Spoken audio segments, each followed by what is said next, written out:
Malo le soifua maua malalange ma ile pa ia male malu so tātou watunuu o lo alalam papa au ni nei e me soifua i lātou uma o lo maua whaasalaunga i al-TV TALA'LASI ma le te o TALA'AVE i lunga o penga ta whailangi i le nei vaenga o le taiao whaatalofa mai Samoa nei taiao le nei o le asoGafua le amatanga o le nei fo i vai aso ua tātou au lia le alofa maleanga le o le atua alo mai e tātou tala mai Samoa nei awa fo i le aso. E momo ate tātou tala, ua whaate ele fio anga o sa tapuala nisi, o lo umoli e nei leo leo tu sai o le mata upu lena tula i mai le vai aso umawai atu. I le mali waio sa tamai titi sifun lima tau sanga le matua, ina ua fasioti e nisi, ua tau fia nei leo leo, o na o le mata upu lawa whaate tau, i la au whaasa ina o le marijuana. A o te tupu ai nei whiwesia inga le fio anga, o na o le whaalaulawe o tupu mai, o le astona i le auli na susunu ai le fale o se tasio i lātou nei o loo masalomia i le whao ai o le oti le tamas fulima tau sanga. Safe so ta i leo leo, ma o loo ufai neso e so enga i le mata upu e peo na masalomia ai na susunu e nisi le fale. Pe ta il taimi nei le fio anga o sa tapuana na whailoa le pule nuu, le fionga ia wa ili mimita e whaapea. Na whailoa ile nuu i le asfaraile, ina ua mai a mawai le tino maliu, e ala i se fono. Matasi ai loa, e tu ina atu le sala lua sifulu afe tā lai le ainga o mafua ili whaalawilawi. A whai e tā ele whai le afiafi o lasto nai, ele ima watu le sala lea, o le a mū loa le fuanga. Pe tai ua whale i le atua fina ngalo i le aso. Matoi li liwa ele tō whai le afio anga, matasi ai loa, o le a whate te ai lātou nei, ai awane i whai ele tūlanga e pei o na talanoa i na mua mua, o le susunu leo whale, ma mea tō tino. O whailoa fo e wā ili o le aloa ia la lātou whai unga i le so. O lo te ena fo i le li pule nuu ia wā ili, se tūlanga i whaapea o le fio angana sunuina le whale ua mū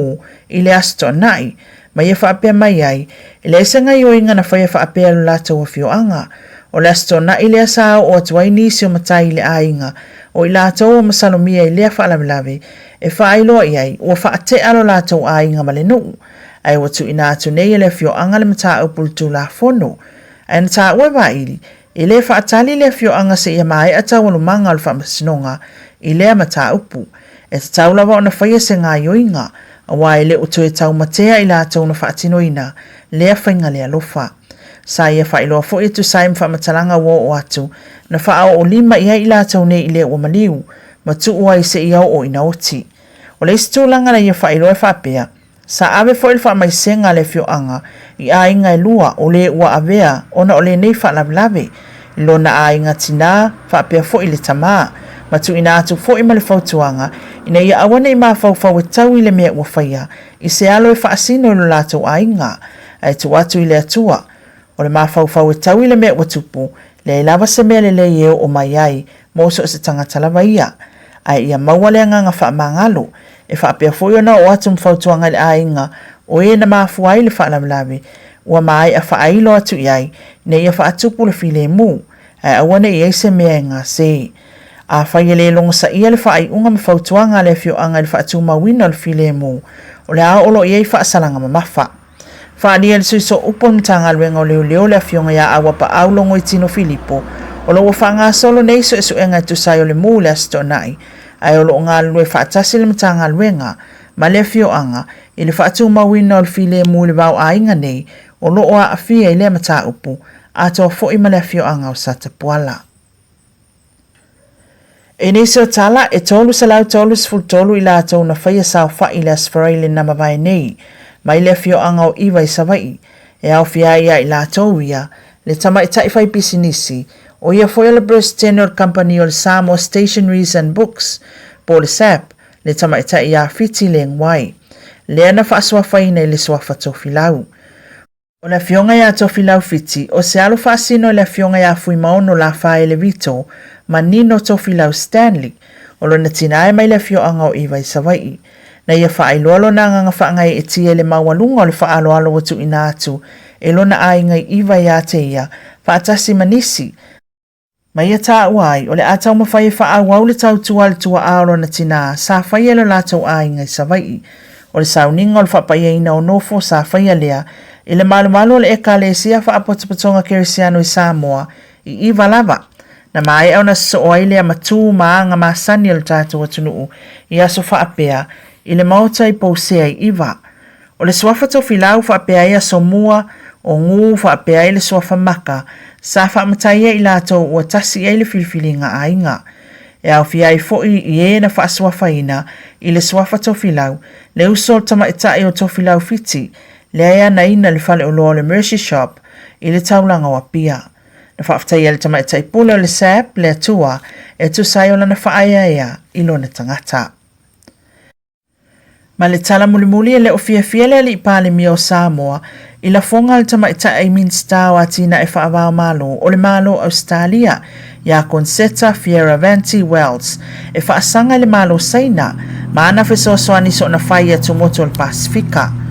O le vaiasa o mawai na whaia nei la fonga le tamaitai minsta e o so whaia i le malo saina whaatatawi ana fesoasoani mo le Pasifika e au fia i ma Samoa. O le whaaseal tamaitai minsta e whaasanga tonu le fausia e le malo saina o le mau awala le au ngā ma le mau fale le o whao ngā ina pau le mea o lo tupu mai ai o le atiri tele ai o ai tālafu tele o le mawhai atu moto le Pasifika o na tutongi. O ia la fonga ele o fia i ele tai o le malo Samoa mai e whaapea mai i se whaatala noanga ma newspaper o le malo le Sāwali e whaapea. O ia e ofo i nei la fonga le tamaitai minsta o ati nai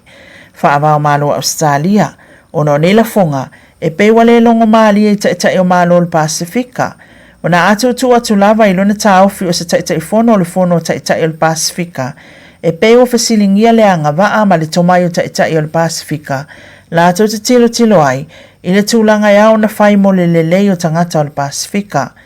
O nei fo ila fonga e mawhai lea o na whaaleanga i le vānu fo lelei o atunu o le Pasifika ai mai se Samoa ma le malo o Australia. Sau notu ila epa ilo na manatu lava ia Samoa na o ia na titalia ina ele fesoasoani e le malo saina ma o le tūlanga moni lava ia o lo anga i mai saina e tali le tālu sangatu o Samoa i mea e whaalelei ai le atunuu. O lo whapea mai le fonga le tamaitai o whale o fausia le se au ngā whapea fui a wala ai o whale nei na fausia e saina i Samoa e au fia ele whale whaamasino fōu i muinu o le mauta o tui atua tupota masase e fi songi le tate o le whale mai whapea ai le mauta tūtutono o le malo o lo o fausi ai no fuanga whaanei o na pō mo le si iti ai o le lelei au i umo no fuanga i whai ai ngā ruenga mo tangata whai ngā ruenga si iti ai le tūlanga lelei ngā ruenga whai ma wai whai unga lelei le ngā tailea o si iti ai le ngā lulua tangata le atunu whapea le mātango fia o tātou taulanga le o tūlanga mai o se taulanga whaanei o na pō. O lo whapea mai fo i lea tamaitai, o se tūlanga o ngaonga fo i le tele o no ngā tupe, e whausi ai nei whale, ma awala, pe ta intawa tu i la epa, o le whasosoani mai o saina, e tu umai lea wha a whasosoani tau tupe, a tuai maa wanua no ngā tupe, e maa mātului, ma o le tasila o tūlanga o lo tala noa tuai ta i o le malo saina, ina ia wha awa o peana whasosoani le tātou atunu, ai mai se atu motula i te o le Pasifika, le olo taula mua le fina wina o le mata upu, whaata tau suinga o le tau, wa o tātou lava atunu e mua ngoto i le moana. O saunoanga i ale ali pāle mi o Samoa le sisunga atu i la epasa i le malia le ngoi, e whaata tau lava i la fonga le tamaitai minsta o sosoani whaavao malo, ale malo Australia. Tala i le tai au le asoGafua, mwharen tātou au li le lofa mleanga leo le atua, ma usona whaapoponga a tai au e mo le taim nei, ma manuia le atua ngā luenga whai o le aso. Soi foia. Wa tātou telefona na yaso wa au nātu, e au la i langa wa musia. Asa tāsi na au na